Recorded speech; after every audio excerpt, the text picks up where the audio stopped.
On March 4th, there were rumors that Trump was going to be reinstalled and that they closed down the committee meeting because they believed that a far right threat was going to shut down Congress again.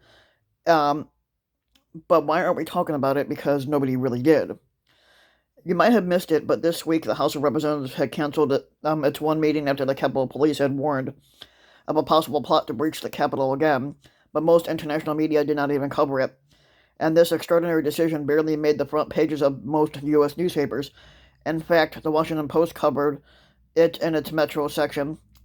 Ironically, the New York Post, a right-wing tabloid, had captured the significance best with its screaming headlights that the House Democrats surrendered to QAnon and scrapped the March 4th session amid the fortified Capitol. But what was the alleged threat that made the Democrats decide to cancel House meetings, something that has not happened since the 9/11 attacks?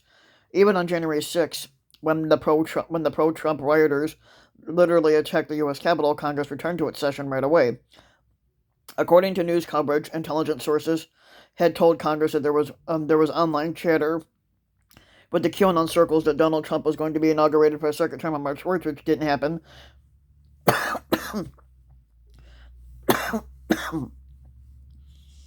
The original inauguration date sets in the Constitution. Some federal sources also believe that militia members were involved, although it is unclear whether they actually announced or promoted the violence at all. Unfortunately, we will likely never know the real extent of the threat. Intelligence agencies operate in complete secrecy in the U.S., with little congressional oversight and almost no transparency to the broader public. But let's assume, for argument's sake, that there was indeed a far-right militia or militias that were planning to ensure that the former squatter was inaugurated this March.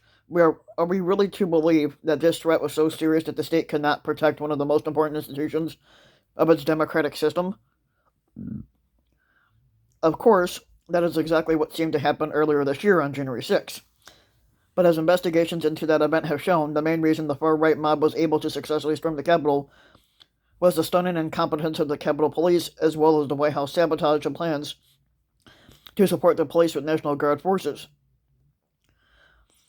But Trump has left the White House, and Joe Biden has said that he takes the threat of the far-right domestic violent extremism very seriously. Moreover, Washington, D.C. has been transformed into a garrison city in the wake of January's so-called insurrection. Biden's inauguration was protected by 26,000 members of the National Guard, in addition to members of the Washington, D.C.'s almost 4,000 strong Metro Police Department and the 2,300 strong United States Capitol Police. And not to speak of the Secret Service and other intelligence, law enforcement, and security forces. Even today, 7,000 members of the National Guard remain in the nation's capital, and barbed wire fences have gone up around key buildings, including the White House.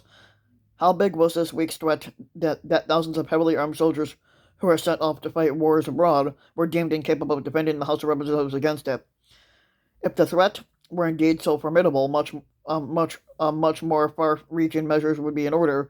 We would need a state of emergency and to protect the democratic system and to mobilize local, state, and federal intelligence, law enforcement, and military, and National Guard, but who knows, even regular military, to ensure that the state reclaims the monopoly of violence. If, however, the threat is not really so great, and the valuable troops in and around D.C. are able to deal with it, then why would it be necessary to cancel the meetings of one of the key institutions of the democratic system? But first, it makes the state look very weak. Second, it makes the far right in general.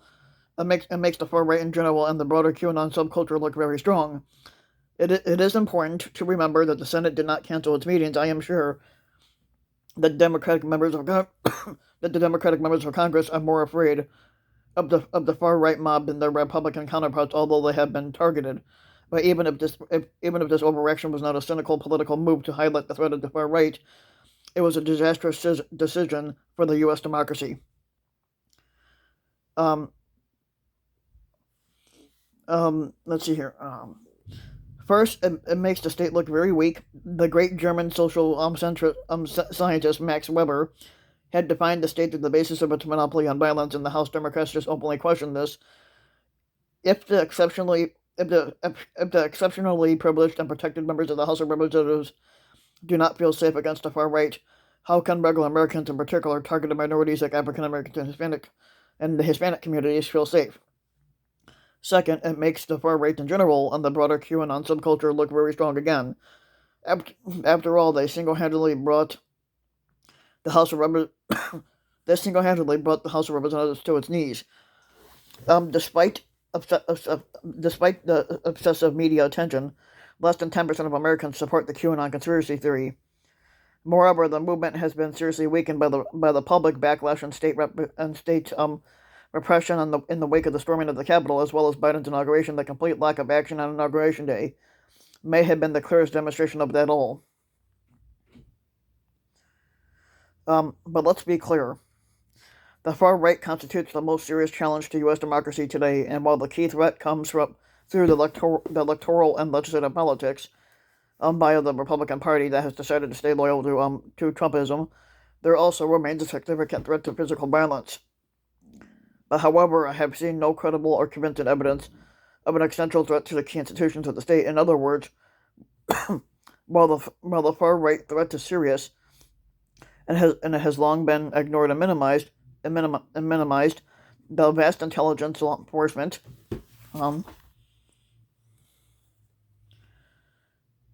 on a second here. I made a mistake here. Hold on.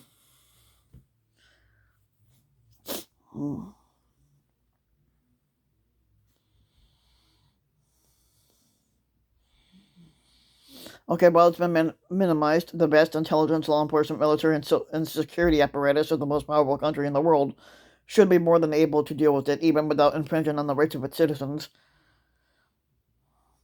But whatever the reason, whatever their motivations and the capitulation to the far right by House Democrats has weakened rather than strengthened U.S. democracy, if they want to protect the state and its citizens from the far right, which is a trouble in reality anyway, they should beef up the protection of Congress and continue to hold their sessions in defiance of these threats. That would be the strongest way to show that democracy, as Biden said in his inauguration speech, has indeed prevailed.